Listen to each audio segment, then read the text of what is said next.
welcome back. I'm Joe, and in this video we're talking about nutrients. So nutrients are what make up the calories that we consume. There are three main nutrients: protein, carbohydrates and fats, and these are the guys that we'll be talking about today. So first up is protein, which can be found in such foods as dairy, meat, fish and pulses and beans. The main job of protein is to build and repair cells in the body. Hair cells, skin cells, blood cells, muscle fibers, you name it, protein is needed in order for those cells to be built up or repaired. It's this incredibly important job that protein has that makes it an essential nutrient. If we don't have protein, then there are no other nutrients that can do this job. So we have to consume protein in order for our bodies to function efficiently. If absolutely necessary, protein does have a secondary job in the body, which is providing energy.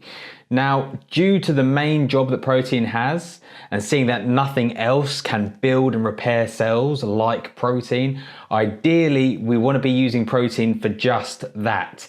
It's much preferred for your body to use carbohydrates and fats for energy if that's at all possible. So next up is fat, and the main job of fat is to create a healthy environment within the body. Some examples of foods that contain fat or are high in fat are dairy, seeds, nuts and oils. One of the main benefits of consuming fat is healthy hormone production, improved immunity, and also there are a number of vitamins that can only be absorbed if you have fat in your diet. Much the same as protein, fat has a secondary job, which is providing energy for the body.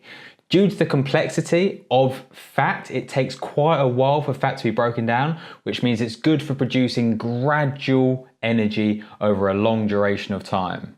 Lastly, we have carbohydrates, and these guys are all about energy. Whilst fats and protein have their jobs that they specialize in that no other nutrients can do, carbohydrates, strictly speaking, aren't essential, meaning that the body can get by without them.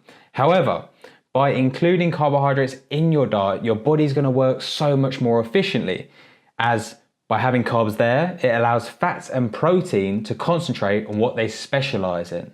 So there are two main forms of carbohydrates: complex carbs and simple carbs.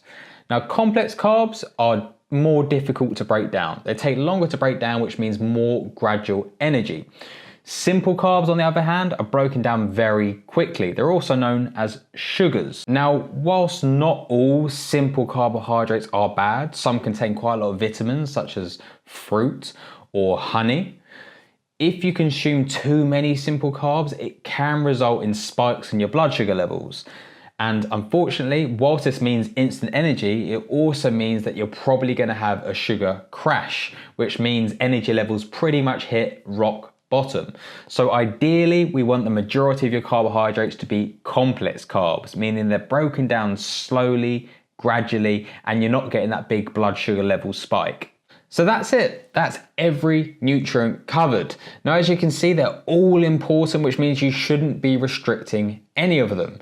And for this reason, I give you nutritional information in the top left corner of every recipe. It will tell you whether that meal is well balanced, low carb, high carb, or reduced protein.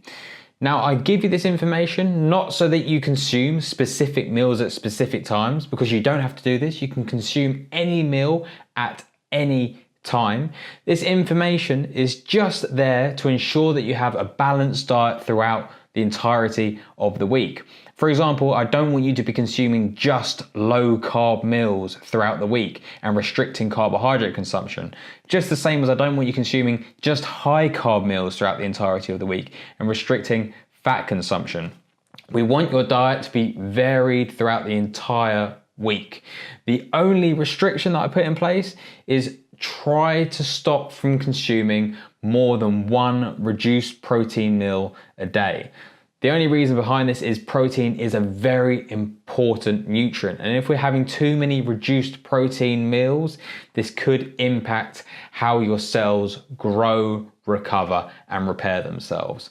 So that's it. I hope this video helped. If you have any questions, drop me a message on WhatsApp, or you can leave a message in our private Facebook group.